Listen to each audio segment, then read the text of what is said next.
as a long-time peace activist and also former member of the government peace negotiating panel with the NDF, I really regret that government has suspended or canceled even the national level peace talks. Dahil po, kahit na di tulad ng government MILF peace process na nagpakita ng sapat na good faith ang parehong parties to the armed conflict at the negotiating table. At kaya mayroong konkreto silang naibunga ngayon sa forma ng BARM law at yung BARM mismo.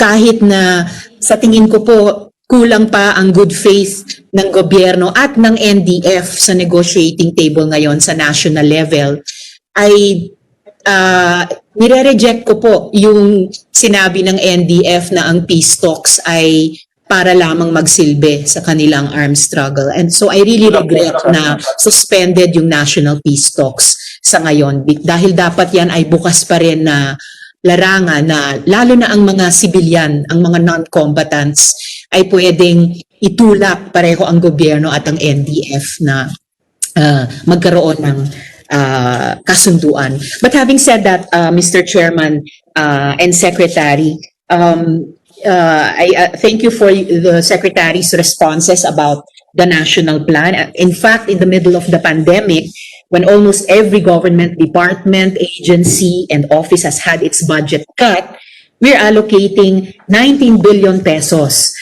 supposedly to resolve the long-running communist insurgency. I'd like an honest threat assessment, Secretary, Mr. Chairman.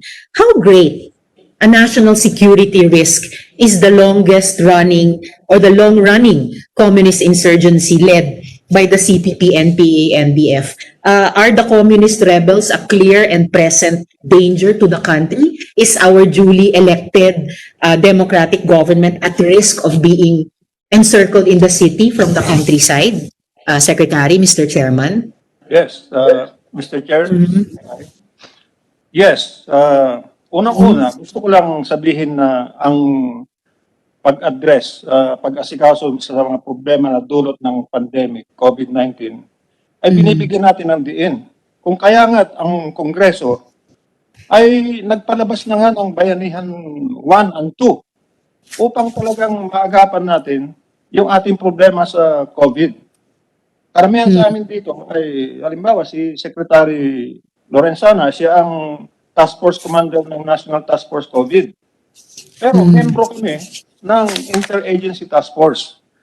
At hindi lang minsan sa isang linggo kung mag-meeting kami. At ang Pangulo naman ay lumalabas ng kada linggo upang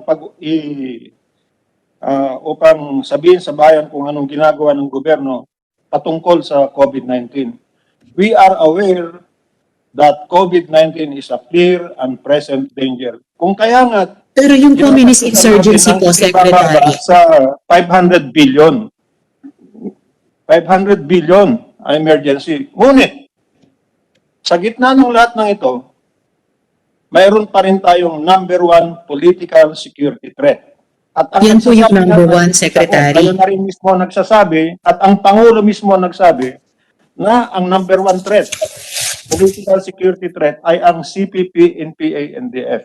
Secretary, ibig po bang sabihin na yung bansa natin ay humaharap sa mas malalaking risk mula sa internal kesa sa external threats? Ibig po bang sabihin din na tingin niyo na yung ating militar ay primarily dapat nakafocus sa counterinsurgency mission sa 2021 and beyond? That is the dictate of the situation. How we wish, as a former chief of staff, na inaasikaso ko lang ay yung aatake sa ating teritorya. Ngunit hindi ganun ang totoong nangyayari.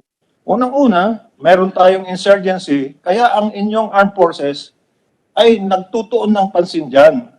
Ano naman ang sasabihin nyo sa amin kung yung armed forces at saka police, meron nang patayan dun sa mga barangay, kung saan-saan, merong assassination dito sa Metro Manila. Alam nyo naman kung sino yung mga pinagpapatay dyan sa loob ng Quezon Memorial Circle na mga top leaders ng CPP-NPA at yung ABP Ito, naman. si Rolly Quintanar, decades ago. Anong Opo. gagawin po namin? Yung police ninyo at saka military, sasabihin Yes, namin na Secretary. hindi kami bagay dyan? Hindi, sige po, So pag-usapan it is natin dictated ang by the- insurgency. Yes, It is Secretary. dictated So, by the situation. let's talk about the situation of the insurgency. Secretary, nung kayo nga po ang hepe ng Armed Forces of the Philippines, taong 2006 in particular, hindi po ba sinabi nyo noon na yung militar ay iwa-wipe out ang New People's Army sa loob ng 3 taon? Hindi po ba sinabi Yes. nyo noon yun Yes. tungkol sa ating FP? Alright. And it hindi is nyo rin never po wrong ba... it is never wrong to have some targets. Yes, agree. Some objectives. Agree. And hindi nyo po ba sinabi noon na yung lakas ng mga rebelde ay drastically nabawasan pasalamat sa Oplan na pinangalanang Bantay Laya? Hindi po ba? Totoo po yun. Totoo po yun. Nabawasan sila from Okay po. 6,000 naging 4,000 plus. Ngunit Opo. may mga At sumusunod hindi- pa rin mga na-recruit. Dahil Aha. nga ang nagre-recruit ay mga iba't ibang organisasyon. Okay. Yun ang At gusto namin mapigilan at isiwalat dito sa hearing na ito. Tapos po, Hindi natin aawatin ang recruitment ay tuloy-tuloy pa rin itong ating insurgency. At hindi po ba din, Secretary, nung 2008 naman, sinabi nyo na bubuwagin nyo, ite-tear down ninyo yung 15 NPA front sa loob ng 3 buwan? Na-meet po ba yung mga layunin na yan? 2002? Secretary, ayon sa aking research 2008, na-meet po ba yung mga layuning iyon? 15 NPA front sa loob ng 3 buwan? Yes. They were. There were about 70 guerrilla plants at that time. Yes. So, okay, bawas ito. So, dapat mga 55 na lang nung taong 2008. Mas Marami po recent, ulit. Sir, Secretary? Meron pa rin mga nabubuong bago dahil Okay. nga tuloy-tuloy pa rin ang pagrekruta.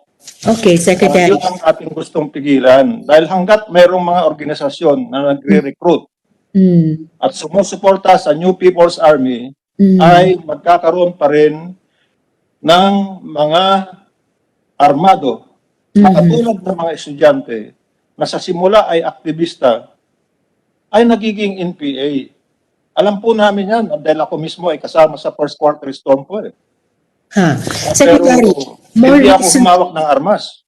Opo, marami pong aktivista na hindi humawak noon o humahawak ngayon ng armas. Tama po More recently, Secretary, nanumpa po ang Philippine Army na kikilos siya double time para i-neutralize yung natitirang quote 15 armed fighters of the New People's Army still running and hiding in the mountains of Leyte Island, close quote.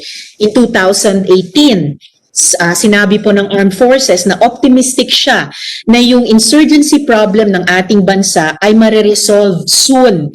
At tinukoy ng AFP noon yung nababawasang lakas kung hindi man imminent defeat. And I use the term imminent defeat sa aking brief opening statement kanina, Secretary. Imminent defeat ng NPA. At ito po ay pagkatapos ng surrender ng 326 na NPA guerrillas. Tapos September 2019, iniulat din na may 700 guerrilla na nag-surrender. Bilang National Security Advisor ngayon po, Secretary, do you stand by these assessments? Yes, that was the assessment of the military in Leyte. I think 2018, tapos na yata mag-chief of staff si Secretary Anyon. Pero ganito, Opo. Madam So, Senator, Mr. Chair, Opo. sinabi namin yon sa Leyte na maalis namin yung NPA. Totoo nga na maalis namin at yung barangay ay na kung saan nagpupugad sa mga guerrilla bases ang NPA ay aming naklaro dahil meron kaming tinatawag na community support program ay na ngayon ay pinangungunahan na ng local government at ang kapulisan yung retooled community support program. Hindi na military, kundi combined military. Ngunit, maklear man natin yung mga barangay kung wala kang ilalagay doon na development o para iangat ang kabuhayan ng mga tao, ay babalik-balikan ng mga tao, ng mga NPA yan. Kaya ngayon, Pero tell me, Secretary, po sa kabinete na maglagay kami ng development program at inaprubahan ng Pangulo. nandyan na nga sa budget Well, ngayon, yung yun na nga 16.44 po. billion for development projects in barangays. At nagtataka ako Actually, kung bakit ayaw ninyong ma-develop yung mga barangay na yan. no. Samantalang alam Mr. naman natin na Secretary, guerrilla based ang mga yan. Mr. Chairman, Medyo ito po ay... papalit-palit tayo. Paikot-ikot lang tayo. No. Mr. Secretary, Mr. Chairman, I'm sorry, ito po I'm sorry, ay pagdinig. Yes, Mr. Secretary, thank you for your apology. I accept it because for the record, Mr. Chairman, ito po ay pagdinig ng isang komite ng Senado at tayo po ay nagtatanong sa ating mga resource persons, kasama na ang good secretary, at hindi po ito larangan para akusahan nila tayo na ayaw natin ng ganito o ganyan na programa ng gobyerno na magtatrabaho nga tayo double time na habulin matapos ang isang budget para sa 2021 na Sinabi si nyo kanina na babawasan nyo Chair, ng 8 billion eh. Mr. Chairman, I'm still Yes, addressing the Senator Chair, Risa. Secretary. I'll wait for Tayo the po, yes. Senator, Secretary Esperon. Thank you, Mr. Senator Risa. Chairman. Thank you, Mr. Chairman. So, ang itatanong ko sa Secretary, dahil kami po sa Senado ay we started on time, we kept our eye on the ball, tatapusin namin on time ang budget para sa ating gobyerno sa taong 2021 na COVID responsive, recession responsive at democracy responsive. So sa tingin, sabihin nyo, maaari nyo po bang sabihin sa akin, Secretary, do 15 rebels in the mountains of Leyte, the remnants of an insurgency facing imminent defeat, inuulit ko, imminent defeat ang hinaharap nila sa battlefield. Para bang 19 billion peso problem sa inyo yon? Secretary, Mr. Bilang Chairman? yung pinag-uusapan natin, Mr. Chairman, may I know? Okay. Please Yes, answer. please, Mr. Madam Secretary. Senator, hindi lang po late ang pinaglalaanan natin ng 16.44 billion. Yes, Ito po fair ay enough. nationwide na 822 barangays Hmm. na inoperatan ng ating kapulisan at ang ating armed forces at local government. Na-clear nila ito ng 2016 to 2019. Sinasabi niyo na kanina. Cleared na po. yun. Sa Leyte kasama na dyan. Anong So, gagawin natin precisely. sa mga barangay na ito? Iiwanan na natin? Para lumipat na yung tropa? O Definitely gusto hindi niyong yan ang lagyan natin balak. ng development? Lalo na yung mga pobreng barangay sa Samar at sa Leyte? Gusto niyong iwanan Precisely, na natin? Mr. Chairman, Okay, Secretary. Kaya ko sorry. sinabi na parang Akala ko, Mr. tinatanong niyo ako. Chairman, hello? I mean, Mr. Chairman? Yes, Senator Risa. Mr. Secretary Yes, Esperon, Mr. kindly wait for the Senator to finish her question. Yeah. Thank you, Mr. Chairman. Kaya nga po sinabi ko kanina, Mr. Chairman, Secretary, na parang 1980s ang dating, parang throwback Tuesday. Dahil yung clear hold, consolidate, develop natin dati, I think yung isang naging leksyon natin ay lalo na yung consolidate at lalong-lalo na yung develop, trabaho na yan ng civilian government. And the past many years, ganun yung klase ng budget na pinapasa namin dito sa Kongreso. So speaking of the clear, and lalong-lalo na yung clear, saka yung hold na may bahagi pa rin doon yung AFP, and then yung hanggang consolidate, nandyan yung PNP, of course. Just focusing on the AFP, Mr. Chairman, Secretary, magkano po yung gagastusin ng AFP sa kanyang modernization program sa 2021? At dito gusto ko nang bigyan ng diin yung external defense natin. Magkano sa amount na ito, sa modernization budget natin, ay para sa layunin ng depensa laban sa external threats? Mr. Chairman, Secretary. Bago po ipasa kay sa mga dapat na sumagot niyan, ay sasabihin ko lang po sa inyo, Madam Senator, na hindi po ako military. Retired po ako, civilian na po ako. Opo. But Kaya still, ako dahil kaya ako National nakataas Defense na Vice Chairman ng Advisor. National Task Force LCAP, civilian po ako at ang kasamahan namin sa National Task Force LCAP ay government agencies. Isang cluster out of the 12 ang military at saka police. Whole of Yes. nation approach po ito. Opo. Kung gusto nyo Malinaw malaman sa kung akin. anong ginagastos ng armed forces para sa depensa natin ay mas kinaalam ko yan. Palagi ko mas alam ni Senator, ni Secretary Lorenzana at saka ni General Gapay. Mas Alright. kinaalam ko yan, sasagutin ko yan. Pero Hindi na ako military, Madam Senator. Retired na po ako. Kaya pwede akong trumabaho ng civilian activities. Oh, definitely. And kaya kayo Secretary ipapoint Esperon, ng appointing you are reminded to authority. Yes, You are Mr. reminded Chair. to address the chair when you respond to the senator. Thank you. Thank you, Mr. Yes, Chair. And Mr. certainly, Chair. yes, thank you, Mr. Chair. And certainly, this representation is aware that our civilian officials are appointed by the appointing authority, as he is authorized to do by the Constitution. Pero ine-exercise natin bilang bahagi ng Kongreso yung oversight doon sa budget process at yung paggastos ng pera. Dahil sa tingin ko lang po, no, Mr. Chairman, bilang miyembro nitong Senado, overly mabigat yung kamay sa loob ng NTF-ELCAC sa isang programa which is actually dahil nga whole of government approach na sinabi ko sa simula ay sinusuportahan ko, I must properly iwan sa mga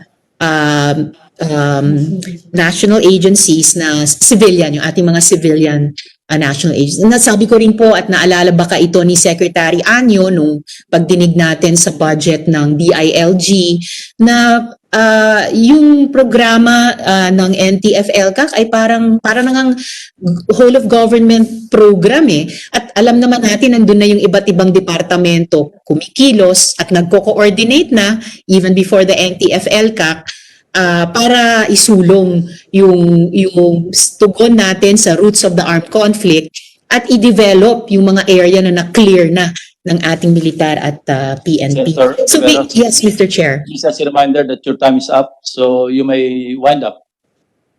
Thank you, Mr. Chairman. Siguro, just by way of winding up, i-put on record ko na lang yung mga huling tanong ko kung naisagutin either ni Secretary Esperon or ng ibang resource persons natin bilang pag-isip pa rin dito sa ating hearing. So, why are we focusing on internal threats when a former chief of staff of the AFP has publicly stated that China will seize Philippine territory by force if a war were to break out between Beijing and Washington? At ito particularly, Sec. Esperon, as National Security Advisor, do you think the Philippines has the capacity to project a credible defense posture against the most likely external threats? Sino po ba talaga, Mr. Chairman, ang pinakamalaking banta sa ating pambansang seguridad?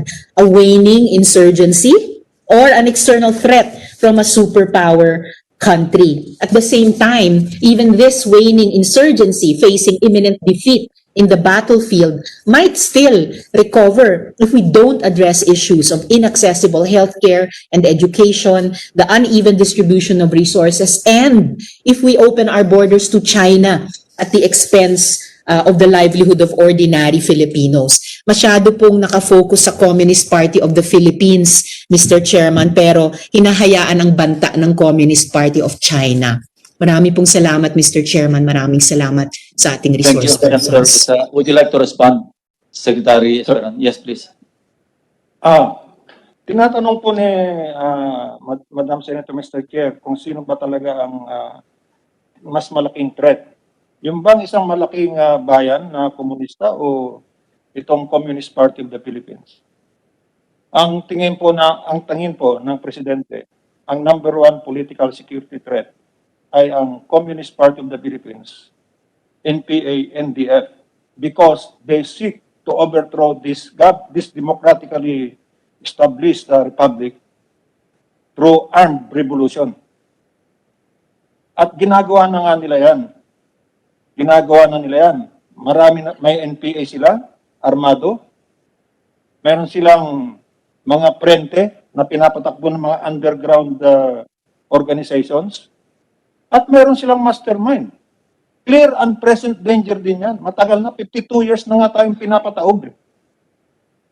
Ngayon, kung tatanungin ninyo, kung may threat tayo na China, ang sagot ko dyan, mayroong bansang China at meron siyang mga interest dito sa ating South China Sea o sa Pilipinas mismo.